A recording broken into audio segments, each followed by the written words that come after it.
the Winter Classic for 2022. And yes, as you're seeing it on your screen, the Blues and Wild will be participating like they were supposed to last year, but because of COVID, screw COVID, they did not get to play in that.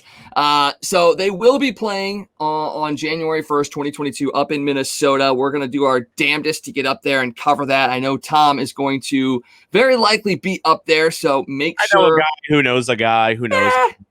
We're kind of friends with a guy that would know some stuff and being able to get us in there. So make sure you keep an eye out for that. Get excited for that. I cannot wait for the jersey reveal for the Winter Classic for this upcoming year. Hopefully it's a good one. We'll see. I don't know. We have a lot of fans are kind of up in arms about what it's going to be. But we want to go ahead and talk a little bit about the Stanley Cup Finals because those are going on right now. And I was able to talk to Scott a little earlier today about his picks for the Stanley Cup Finals with Montreal and Tampa Bay. So we're going to run that real quick, and then we'll come back with Mason Blues Fan Reacts as well. We'll get their picks, and we'll kind of recap what's going on in that game right now. Let's jump over to the NHL real quick because Stanley Cup Finals are tonight, game one between Montreal and Tampa Bay. And we put out there last week after the finals were set as to, who would you guys be rooting for in this Stanley Cup Final? Because you got some St. Louis connections on both sides. You got Jake Allen, Joel Edmondson on the Montreal side, and Mark Bergevin. He's the GM. And yes, he played for the Blues. And then on the flip side for Tampa, you've got Pat Maroon going for his third straight Stanley Cup championship. And as of this recording, we've had some pretty interesting votes. We have 20 votes in our poll, and it's heavily favored towards Montreal. We had 14 of those 20 votes going for the Montreal Canadiens, 6 people voting for Tampa Bay. And it's more so a matter of, are you rooting for Montreal because you want to see Tampa lose, or are you rooting for Montreal because you actually think they can win? That's the big question mark that you have in that, because I think they do have a team that can beat Tampa. They are very reminiscent of the 2019 St. Louis Blues. That's how I've described them the last couple of weeks. I think they are built to beat a team like Tampa, and we've seen how the Blues have played the Lightning in the past. And that's kind of the reasons why I went with Montreal, was because I think they can really, truly beat Tampa Bay. But Scott, I kind of want to get your thoughts on this. Who are you rooting for in this matchup? And do you think a team like Montreal can beat Tampa? I think it's going to be a really tough series. I think Montreal probably can beat Tampa. I'm pulling. I know this isn't the most popular opinion, but I'm still pulling for the St. Louis, and I'm going with the big rig in that third championship in 3 years. Although, much like you, I'm also a Jake Allen fan in Montreal, so that I wouldn't mind seeing him get that second cup either. But I think Tampa pulls this out. I think it's probably a 7-game series. It is going to be very, very good. A 7-game series is definitely not out of the question. And, not just the St. Louis connections. I look at Montreal and I go, I've been a big fan of Carey Price since he's come into the league. He's been one of the best goaltenders in the league. And the fact that this is his first chance at a Stanley Cup, and it's a good chance at that. And then you look at Shea Weber too on the back end. Hated him when he was in Nashville. He was just the bane of our existence when the Blues played the Predators. But once again, another guy that is getting a chance to win a Stanley Cup, a good guy in that, and I'd love to see him have a chance at hoisting the cup. And Tampa won it last year. They kind of skirted the salary cap this year with the Nikita Kucherov. So there's pieces of the Tampa Bay thing where you go, maybe not. I'm like you though. I do think if Pat Maroon wins that third cup, I would be ecstatic for him, because in the free agency era, we just haven't seen that. It was only the second time that we saw it in the free agency era when he did it last year. He would be the first guy in this agency period to win 3 straight. It doesn't happen. And to have him be the guy that does that would be absolutely incredible. Yeah, it's just a cool story for a St. Louis kid to have that happen, and everything Pat Maroon's been through in his career. So, yeah, I hope that I'm really hoping that happens for him. And speaking of Pat Maroon real quick, lots of people have said, oh man, the Blues made a huge mistake in letting him go. I can't believe that they did that. The Blues would be so much better with him here. I have an opinion on that. I kind of want to know what your thoughts are on if Pat Maroon would have actually stuck with the Blues. Would he have seen the same success, and would the Blues have seen the same success that Tampa has been seeing if he would have stayed here with the Blues? Would they have had the same success? I'm not 100% sure, just because of the things that have gone on with this team injury-wise and stuff the last couple of years.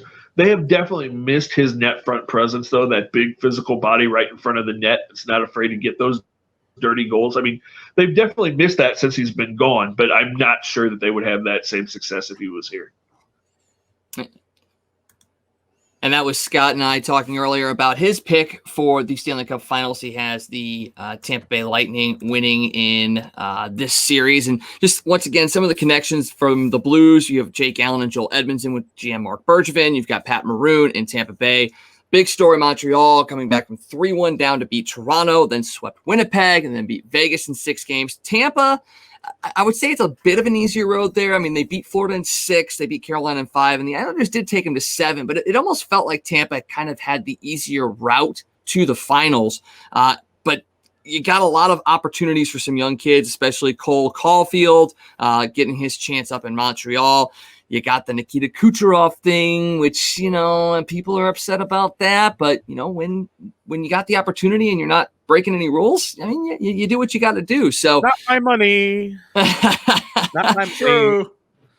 We're not rich enough for that. We don't care. Not at all. Not at all. So I don't think we got your guys' picks last week on who you thought was going to win the series. I know game 1 is going on right now, but who do you guys, Tom and Mason, think is going to win this series? Who should win? And who do you want to win? 3-1 Tampa. I think it is 4-3 Montreal to win the series. By the way, Tampa just scored as we are recording here. Palat. Yeah, Palat banking the puck out of midair, essentially. It took a bounce off. Impressive. It looks like Sherratt, and then Palat knocks it by Carey Price. So it's a game of bounces so far because Montreal got their goal basically by doing the Plinko thing. That was a hand pass on Sergachev that the refs didn't call. That was a hand pass on Sergachev in the neutral zone. Oh, no. And the play goes on. Hey, man. More shades of Montreal being the 2019 Blues. More shades of Montreal being the 2019 Blues. If they come back and puck's dropped, well, I'm just saying, the Blues, after they had the hand pass against them in the Sharks, they buckled down and they went on their run. Yes, it's the finals. It's a different story. But if Montreal can do the same thing, once I talk about this, I believe that this team, yes, there are 2 former Blues from that team on there, but Montreal reminds me so much of that 2019 team. Good goaltending, solid big defense that blocks shots and limits the shot attempts on goal, and timely scoring. That's what Montreal's doing up until this point. So maybe it is something that, a hand pass going against them, maybe it sparks them and they go on around. I don't know if they need much of a spark because they got a good team. Yeah. But I went with Montreal as well. I know Tom went with Montreal. Mason, who are you going for again? What? Okay, you asked 2 separate questions. You said who's going to win and who I want to win. Okay, it's going to be Lightning in 4. Just out of the way, it's going to be Lightning in 4. I'm rooting for the Canadians. I want the Canadians to win more than anything because yes, while the salary cap whole nonsense with there's not a lot of integrity in that, but they aren't doing anything illegal. I bet the league fixes it after this because I was very strong spoken about saying it's cheating. I mean, it's bending the rules, but I don't think it's really cheating because they're taking advantage of something that any team in the league can take advantage of. Now that I've really thought about it, so I mean, I like I said, I want Montreal to win. It's going to be Tampa in 4, no question about it. But I want Montreal to win, so I would love to see Eddie and Allen and Bergevin, get a cup. So I mean, but when it comes to the reason why I'm not super invested is as much as I want Tampa to lose, that's actually where a lot of my rooting for Montreal is. I'm really rooting for Tampa to lose.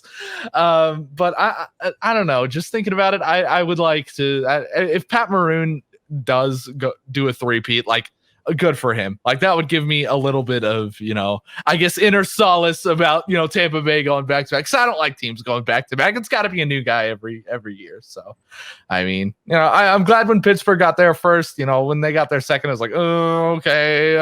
And I think it's always going to be that way for me. I don't like repeats unless it's the Blues. Blues can repeat, but nobody else can. Well, talk about Tampa in 4.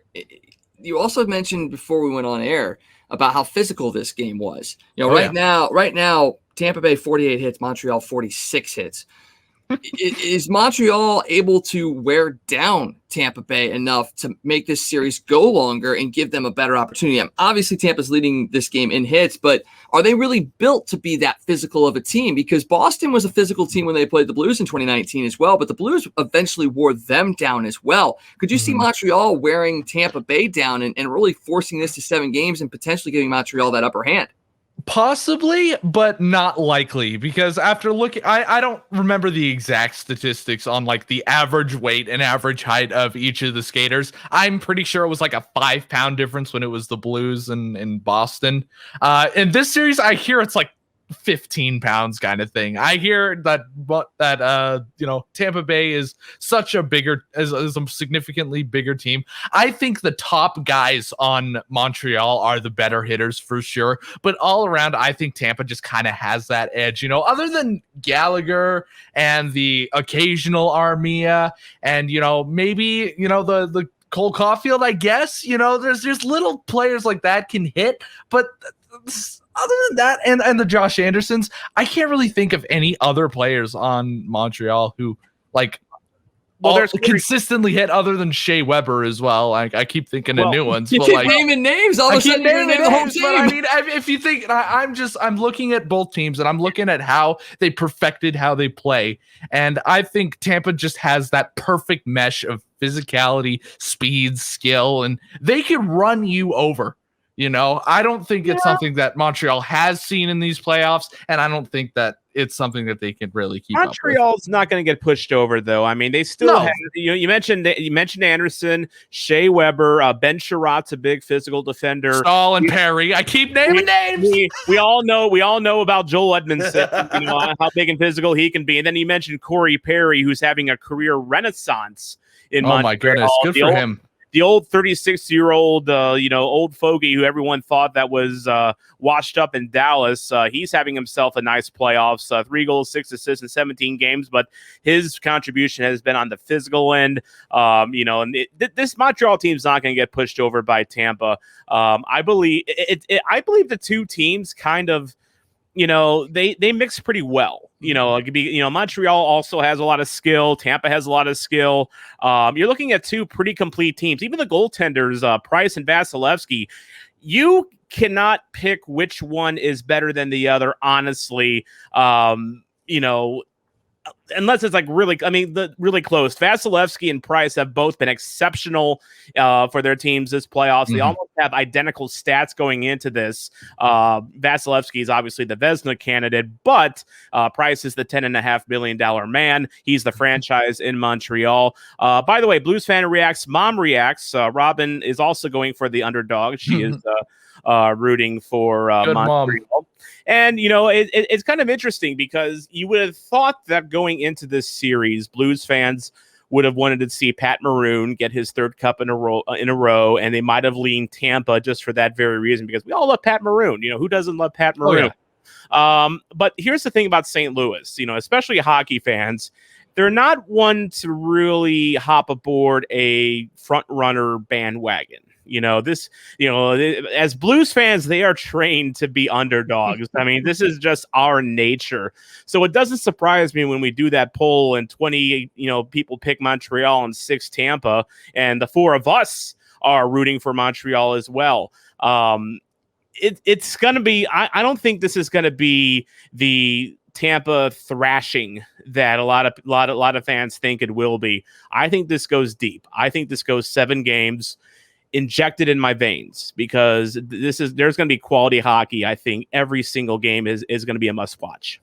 It certainly is. It's going to be a hell of a series, and we've seen it before. Even if Tampa Bay goes on to win this game by a significant margin, we've seen series where a team will do that and they don't win the series. I mean, look at Colorado Vegas. I mean, it's not one of those things where it's one game will define this entire series. Montreal has to find their game against Tampa. Tampa may have an upper hand on Montreal off the bat because they do have a lot more talent, especially on the offensive side of things. I mean, when you got Kucherov in points and you've got guys like Yanni Gordon. Tonight, Eric Cernak got his first playoff goal. Good for him. So, and those are the type of players that are going to make this series. It's going to be the guys that are the underdogs. Ben Sherratt got the Montreal goal tonight as well. So it's going to be the third. Tampa Bay got the Montreal goal tonight. The pinball.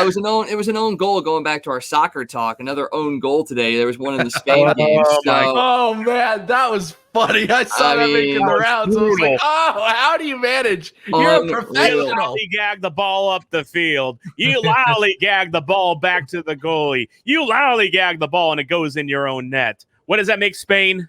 Lollygaggers. Good. Yeah, well, you know, when you're that good, you kind of get a little lazy. I mean, the pain in Spain. The pain in Spain. Oh goodness. So the plane. So we got a couple Montreal picks. We've got a Tampa Bay pick. We're pretty split on that. We do, I think, all believe it's going to be a good series, except Mason. He thinks Tampa Bay is going to wipe the floor with them, apparently, in 4 games.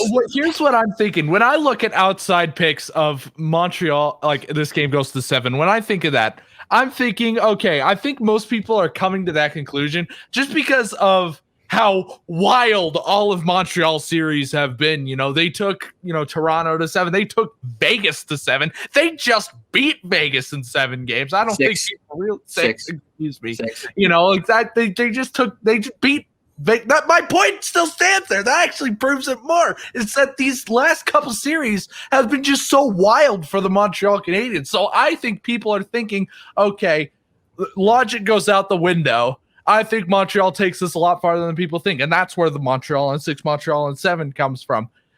I look at both teams. I just can't see it. Tampa Bay has steamrolled, all 3 of their opponents, or 2 of their opponents.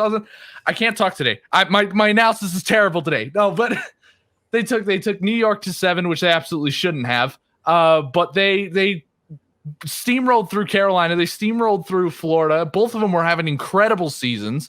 I can't see Montreal keeping up. I can't see it. But Montreal ended up playing a tougher road. I mean, they played Vegas, one of the toughest teams out there. They played, they took out Toronto after being down 3-1. They swept Winnipeg, which is a team that was ahead of them in the standings and a better team this year. So, I almost feel like they're battle tested. They can adjust and fight and take this to the bitter end versus a team, like you said, in Tampa that steamrolled teams. We see how teams that steamroll people, they'll get a little bit full of themselves. And then an underdog team comes and smacks them in the face, and all of a sudden you're in game 7 and the opponent is up 2-0, and you're like, what the fuck just happened? Well, Tampa's also dealt with adversity this season as well. Let's not forget they played in the Central Division, which was basically Fury Road, for Mad Max style hellscape was the Central Division. It really was, which by the way, for all you Blues fans that were wishing we would have stayed in the Central, thank God we weren't in the Central, because you had Dallas coming up the works with COVID, and then you had just an absolute death trio at the top. Tampa was 3rd. Yeah, the Central going into this playoffs. Let's not forget that they were 3rd. Carolina and Florida really showed up this year, and Tampa as well. The Southeast took over hockey this year. That is how weird this year has been. But yeah, Tampa's had a tough road as well. Of course, let's not forget they didn't have Kucherov in the regular season, which we've lamented that fact, already ad nauseum on this show. So we're not going to broach that. But it's funny how similar these two teams came into the finals here. They both had to face adversity at some point. Montreal kind of has that underdog vibe. I don't think it's an apples to apples comparison with the St. Louis Blues. There's differences. Binnington was never considered in Carey Price's class of goaltending. Yeah. Or he, hit the scene in 2020. So, one small difference. Also, I don't know if Montreal has a Layla Anderson, so that's. No. So there's another one as well, or John Hamm, or John Hamm, or Charles Glenn. We can go on and on. Charles Glenn, oh yeah. No, they just had the mystique of Montreal and the French Canadian and the double languages and all that kind of stuff. We didn't have that too. So but that Blues there. God, that Blues story, I wouldn't have had it any other way in 2019. So many things. It really is so many things. How many pieces came together for the Blues to make that Stanley Cup run work? We even mentioned Laura Branigan. We brought Laura Branigan back from the dead, literally. to pump some life into this team. That's how weird, that All right, guys. Cup run is. On your Stanley Cup final game 1 bingo bracket, how many or bingo card, how many of you had Corey Perry makes an absolute fool out of David Savard and Mikhail Sergachev going around the net, dancing backwards and taking a shot on Vasilevsky that almost went top corner? What year is it? I don't even think it was on anybody's bingo card when he first came into the league. He's just like, you made a fool out of him. That was so funny to watch. Yeah. Oh, boy. Hockey doesn't exist. I'm convinced. Convinced of it. I don't go to nearly enough games to refute that. I think that they're all staged just for me to go to. I think you guys are in on it. I think hockey doesn't exist. I think you guys pretend to go to games, but they're actually just very elaborate shows. And it's everything's all 3D, hoax like the moon all landing. 3D special effects. Everything's scripted. Actually, hockey is Dungeons and Dragons. Basically, you have some set rules, but everything is made up on the fly. And Gary Bettman is the dungeon master. Oh gosh. Hey, it's U-Man here from Casey. For all your sports news, catch the Toasted Tavern with Scott Tobin and the Man Called Wags weeknights at 9 p.m. You can follow Toasted Tavern on Facebook, Twitter, Instagram, and YouTube. Let's get toasted.